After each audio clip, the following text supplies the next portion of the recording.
Hello and welcome to this quick and helpful guide. Today I'll show you how to enable dark mode in the Reddit app on your Android phone.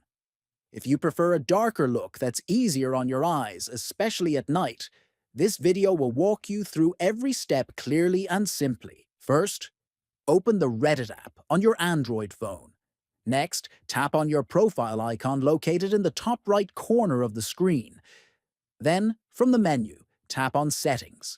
After that, scroll down through the settings options until you find the section labeled Dark Mode. Now, tap on Auto Dark Mode. From here, select Off to disable automatic switching between light and dark modes. Finally, turn on the switch next to dark mode to enable it manually. Your Reddit app should now appear in dark theme. That's it. You've successfully enabled dark mode in the Reddit app.